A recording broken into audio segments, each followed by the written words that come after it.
Okay, research method students, we're going to pick up where we left off with part 3. This is part 4. I hope this is the last part of experimentation. And last that we met, we were talking about the 4 required elements of an experiment. And we discussed manipulation of an independent variable, measurement of a dependent variable, comparison by creation of more than one treatment condition, 2 or more in other words, and last, control over extraneous variables. And that is the one that we're going to pick up with now, because control over extraneous variables serves the main function of allowing you to rule out other explanations for changes in your dependent variable that are not due to changes in the independent variable. So, if you recall, we have talked in the past quite a bit about those extraneous variables and how they seem like they're just kind of these dust particles just randomly floating in the atmosphere, and they kind of land and settle upon your experimental treatment conditions and the measurement of your dependent variable. And they really aren't of much concern as long as they're doing what dust particles normally do, which is kind of randomly float around in the atmosphere. So extraneous variables are nothing to get too worked up about, except under certain conditions. And that is when an extraneous variable becomes something known as a confound. An extraneous variable can morph from just this harmless little dust particle into something known as a confound. A confound is essentially an extraneous variable that has changed its random behavior into non-random behavior. And that means that it has now begun to systematically vary along with the independent variable, has to meet that condition, varies with the independent variable, and at the same time, it's capable of influencing the dependent variable. So by way of example, let's imagine that you are conducting a study on the effects of cursing on perceptions of pain. There was actually a study done on this not too long ago. You think that if people curse, that might be a beneficial strategy for reducing perceptions of pain, helping people to cope with pain. So in that case, your independent variable would be coping strategy. Here we go with the shaky pen again. Would be type of coping. And you could randomly assign participants to one of 2 different conditions. One where in response to a pain stimulus, one group is asked to express a curse word in response to the pain, and the other group of participants is asked to say a neutral word in response to pain. And I think before we left for spring break, we talked about how a great way of inducing pain in participants that doesn't leave a mark or any permanent damage is submerging their hand in a bowl of ice water. So let's say you are inducing pain in these participants, one group of whom, let's say there's 10 participants in each group. 10 people are going to curse when their hand begins to hurt in that water, and 10 people, you've given them some neutral word to say, tomato or something, when their hand begins to hurt. And the dependent variable is going to be measured by giving them a pain survey, or a pain rating scale, let's say. So the pain scale. And you say to the participants, I would like you to rate on a scale of 1 to 7, the severity of your pain, 1 being no pain at all, 7 being extreme pain. And your hypothesis, of course, is that the group that's cursing is going to have significantly lower pain scores than the group that is not cursing. Well, let's think about some potential extraneous variables that could be involved in this study. It could be such things as how much a person curses already. Maybe a curse word would have a lot more impact on a person who generally doesn't have cursing as part of their vocabulary. It could be something having to do with pre-existing levels of pain tolerance. And just like the examples that we used in part 2 of the lectures, you could brainstorm a lot of different extraneous variables. But let's say for this, the sake of argument in this case, when we assigned participants to these two groups, we somehow ended up with the preponderance of males in the cursing condition and a preponderance of females in the neutral condition. If that happens, now I don't know if gender impacts cursing behavior or pain tolerance. I'm guessing it probably does. But if for some reason there are pre-existing differences between males and females with respect to cursing using a curse word versus a neutral word, then what we've done is watched that extraneous variable morph itself into a confound. And that is because in this instance, it isn't just the cursing versus neutral behavior that's varying over those two levels. Now, the membership in one or other of those treatment conditions is confounded with gender because gender is systematically varying right along with the assignment to the cursing group or to the use of a neutral word group. Now, where can confounds come from? Well, you've probably already picked this up as we were brainstorming potential extraneous variables. They really can come from anywhere. The example that I've given you is an example of confounds coming from participants. So it would be a similar case if maybe I wound up with a preponderance of potty mouths in the curse group and clean talking people in the neutral word group. Either way, it doesn't matter. That's some participant characteristics that is now systematically differing between the two groups. Another source of confounds is environment. What if, for example, I had the people in the cursing group participating in the study in a room that was very noisy or loud, and the people in the neutral group were participating in a nice quiet room? Or it could come from time, where maybe I'm testing all the cursing group people early in the morning and I'm testing all the neutral word people in the afternoon. So any changes that you might see across those means, across the dependent variable, might be due to those other systematic confounds, other systematically changing extraneous variables, and not to the independent variable itself. This is a little bit of a notorious problem, has cropped up in some previous studies of the effects of various treatments on depression, because time of day is an important factor in the severity of depressive symptoms. Most people, many people, not all, feel they're most depressed early in the morning.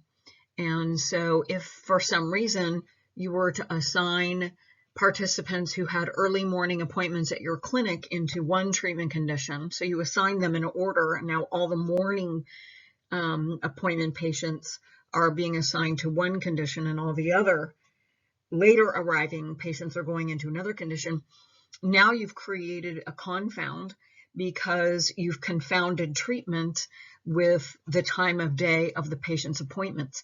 And that time of day is associated with the severity of their level of depression. So what can you do to prevent confounds? Well, there are 4 different alternatives: matching, holding variables constant, random assignment, and something called statistical control or blocking. That is not presented in your text. That's sort of a higher level approach to controlling for confounds. And I will explain that to you a little bit later. It's a little more challenging than the others, which are standard practice for attempting to prevent confounds. So I'm going to show you this next graphic, which illustrates each of these different attempts to control for confounds. So this is a little hard to see, but I could not change the color of the font on this.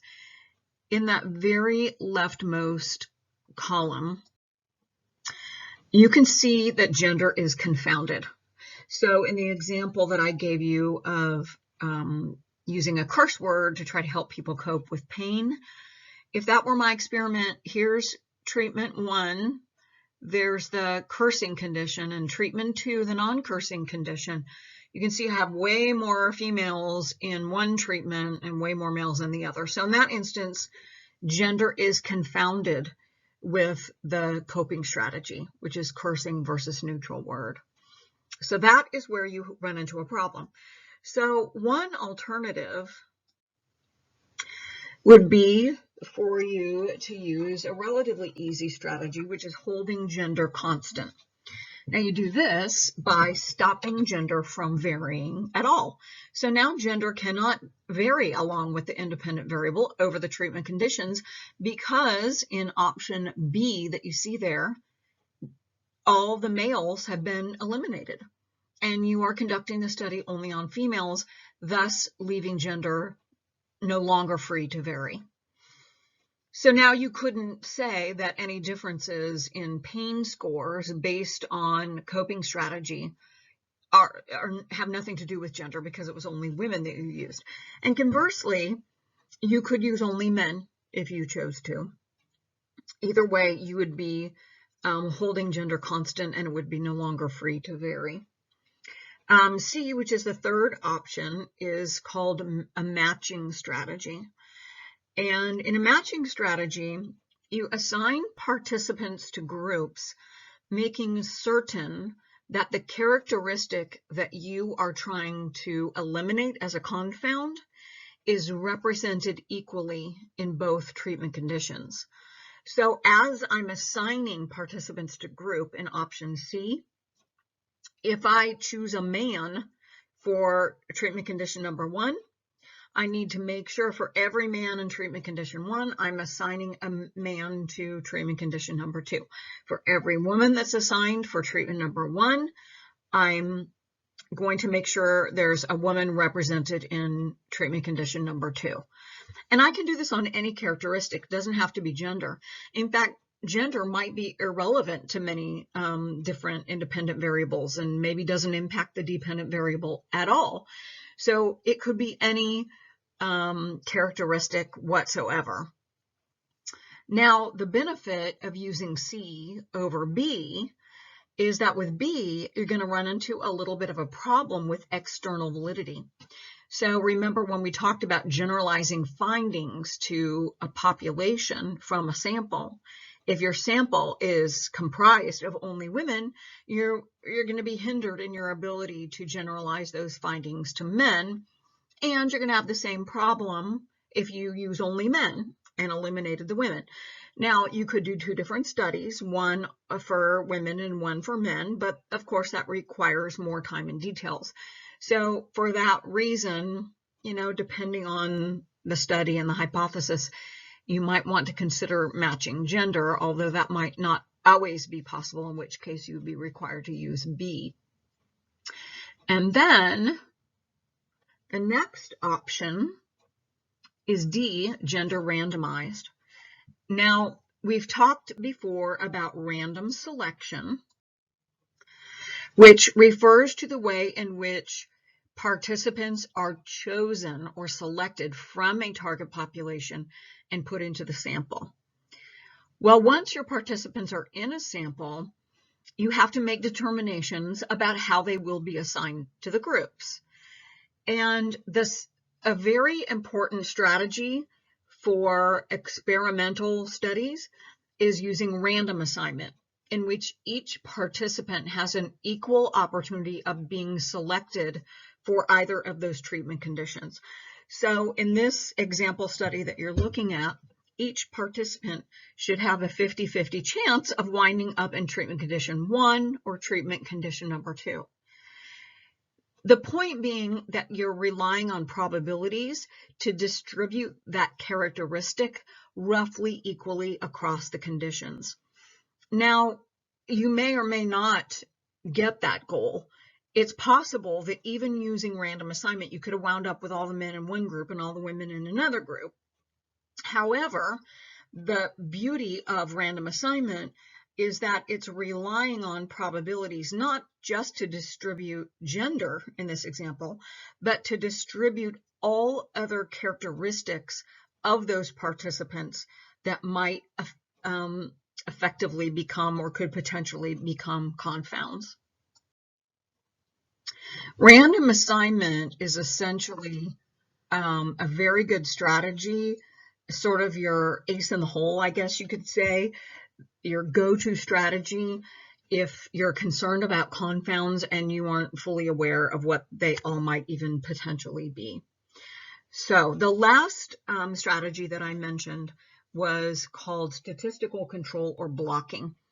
And that was a strategy that was actually used by Frick, Horbury, and Gutentag in the article that we read on lexical retrieval and free recall in response to gesturing, whether a person would be free to gesture or not. And what they did was create, their main independent variable was the manipulation of hand position. So one group was in a treatment condition where they were free to gesture. Remember, their hands weren't in the apron pockets, they weren't holding the bar. And then the other group of people had to either hold that bar to restrict their hands or put their hands in the apron pocket to restrict their hands. Well, that was their main independent variable, but they were concerned about pre-existing verbal abilities in the participants. They didn't want that to become a confound.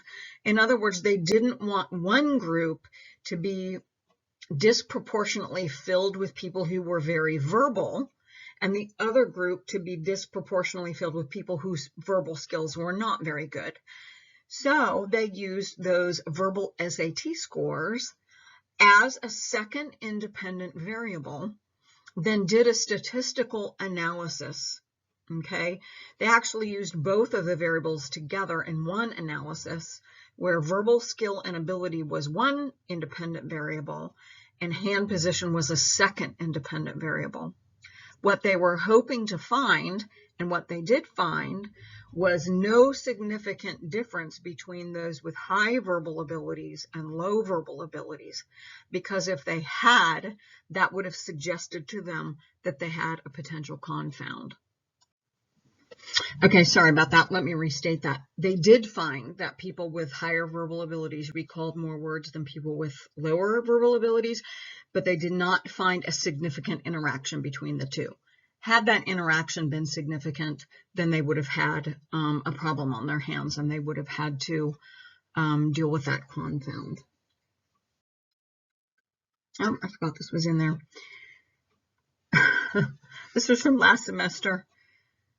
It's not his knee. It appears his feelings are hurt, and the team psychologist is rushing out on the field. I don't know why I have that in there, but it's funny. Either way. So moving on, this issue around controlling extraneous variables, creating treatment conditions for comparison, gaining control over the IV, measuring the DV, these are all issues that are unique to experimentation and deal directly with issues around internal and external validity. Experimental studies tend to be done in labs. Now, they aren't always, but they're just more frequently done in labs. And for that reason, laboratory studies generally allow the experimenter to exert more control over the fluctuation of variables, all of them. The manipulation of the IV, how participants are assigned to groups, the timing of the study, the lighting, the temperature, everything about the study. And so laboratory studies generally have permit the experimenter a little bit more control. Well, having control over these extraneous variables allows you to eliminate other explanations, other competing explanations for changes in the DV that have nothing to do with the IV. So internal validity refers to the degree to which a study produces a single unambiguous conclusion in its result. So by that I mean, at the end of the study, if you found there were significant differences in pain perceptions for people who said a curse word versus people who said the neutral word, the confidence and the certainty with which I can say that is directly related to how well I have controlled those extraneous variables. I have ruled out all those other dust particles. I've gotten rid of the dust particles. And any that are left floating are just random. None of them are changing along with the IV, so I have more confidence in my cause and effect conclusion.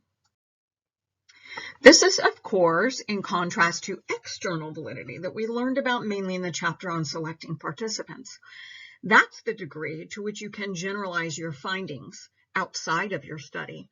Okay, here's what I did in order to test this hypothesis, and how well does everything I did in here, how well does that apply to people and places and settings and different measures and different times outside of my study? If all those things were different, do my findings still hold? Are they still robust enough that I would see them even if all those other things are fluctuating?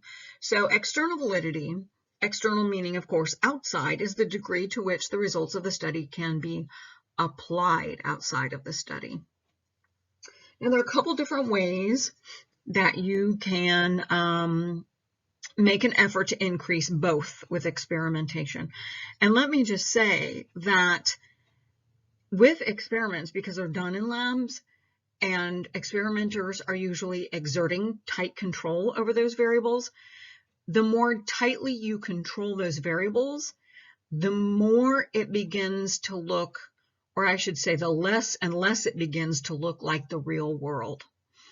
So in an effort to help both, Zimbardo is an example of something called a simulation study.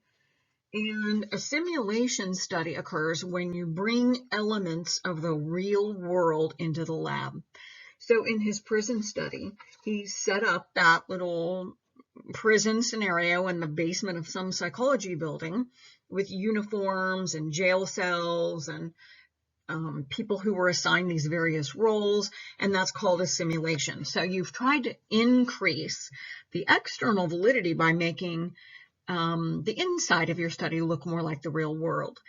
In clinical studies, that's done sometimes. I'm thinking of an example, studies on substance abuse. Maybe someone wants to study drinking behavior.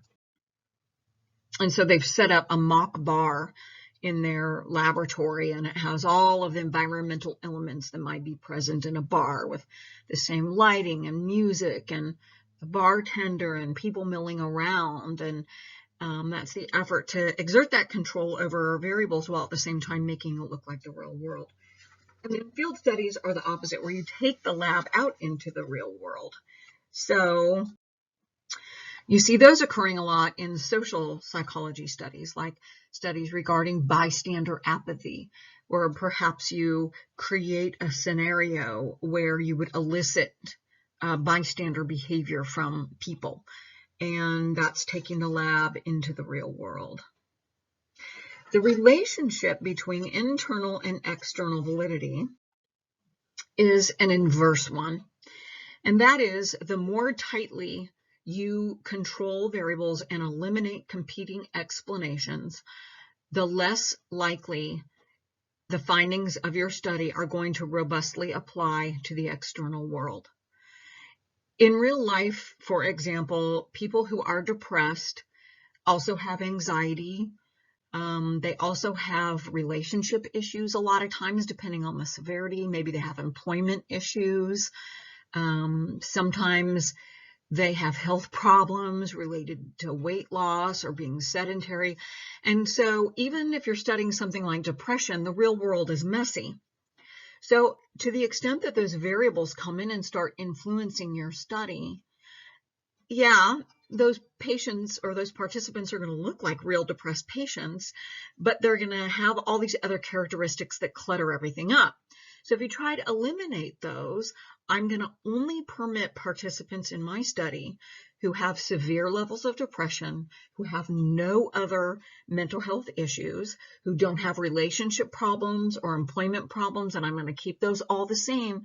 The less those participants begin to look like real depressed patients, and that, of course, is going to weaken your external validity.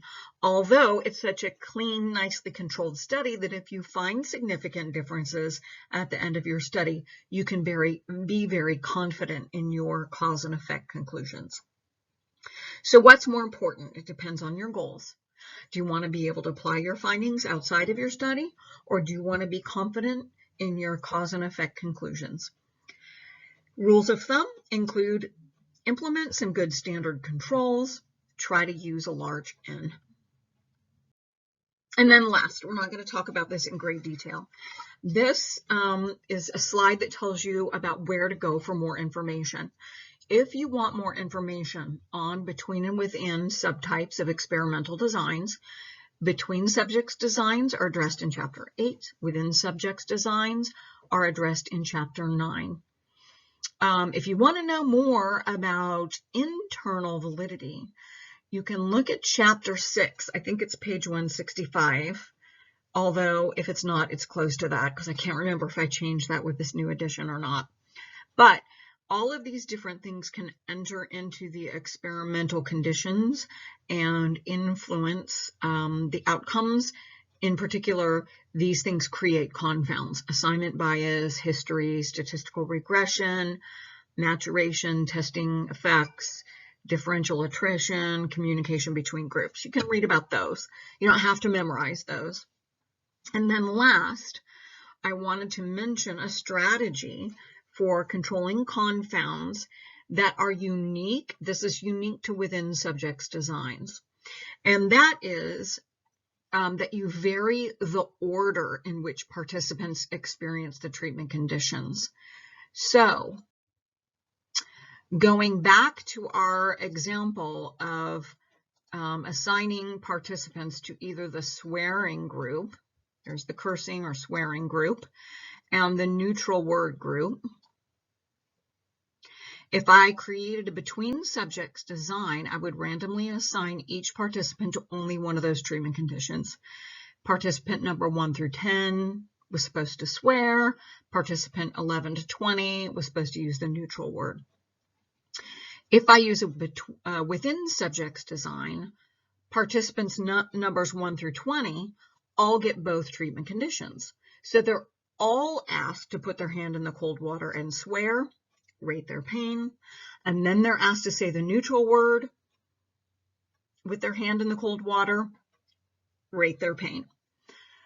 Well, there might be a problem, confound. There is a confound created with the order of those conditions.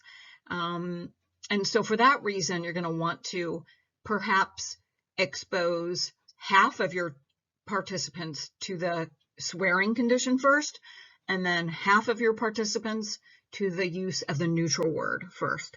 And so you're mixing up the order. That, of course, becomes more complicated with an increasing number of treatment conditions. So you would have to mix them all up. Some patients get them in the order of first condition, second condition, third, then some get second condition, third condition, first, etc. So that becomes more complicated as you have an increasing number of treatment conditions. So counterbalancing is kind of the go-to control for within subjects designs. You don't assign participants to groups for within subjects, so you can't use random assignment. But random assignment is the go-to strategy for reducing confounds if you're using a between subjects design. But there are those other options that we have discussed as well. Okay, I think that's it for the experimental treatment strategy. And the next one you will see will be the correlational research strategy. Bye.